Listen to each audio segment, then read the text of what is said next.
पंतप्रधान नरेंद्र मोदी यांनी जे काही वक्तव्य केले त्यानंतर मात्र आता देशभर संभ्रम निर्माण झाल्याचं देखील आपल्याला पाहायला मिळते।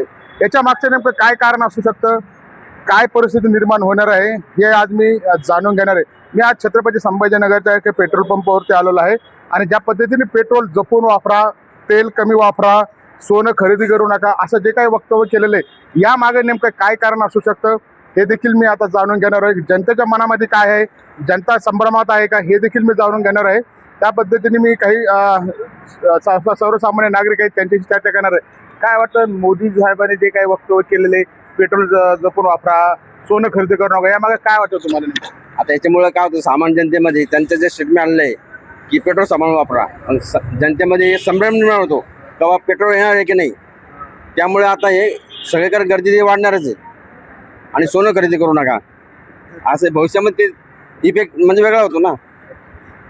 नक्कीच आपण जर पाहिलं तर नेमकं याचं काय कारण असू शकते की कशामुळं लोक पेट्रोल खरेदी करू नका, डिझेल कमी वापरा, हे जे काय वक्तव्य केलेलं आहे हे जाणून घेणार आहे मी।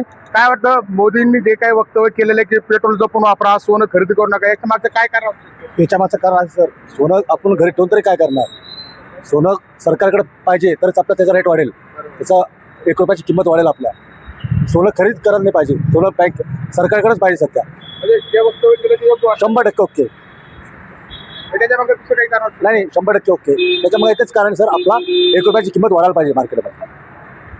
परकीय चलनामध्ये जे काही गोंधळ झालेला आहे, जो काही आपलं परकीय चलन आहे हे वाचवायचं आहे त्यामुळं असं वक्तव्य केलं जातं असं देखील लोकांचं म्हणणं आहे।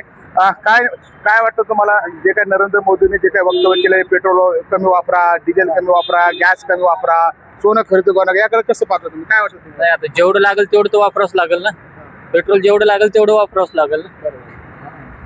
पण का असं सांगितलं असं वाटतं तुम्हाला? काय आता कारण? ते इराणच्या याच्यामुळे सांगितलं असेल एखाद्या वेळेस, तसं बी होऊ शकतं।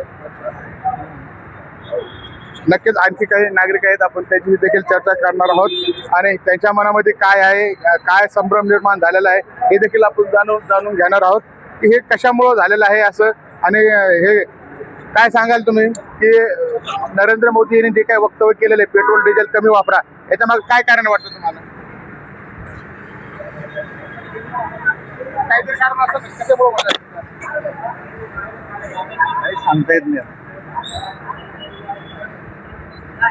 काय समस्या होऊ शकतात त्याच्यामुळं असं देशात या आर्थिक स्थिती पण बिघडू शकते, बेरोजगारी वाढू शकते, म्हणजे सगळ्याच काही संकट उभं राहील असं वाटतं? हो वाटतं ना, खूप संकट उभं राहील। त्याच्यामुळं असं वाटतं? हो वाटतं ना, म्हणजे त्याने ती चेतावणी दिली आता सध्याला, जो म्हणजे देशावरती काहीतरी संकट येतील तर त्या हिशोबाने काही सांगितलं अगोदरच।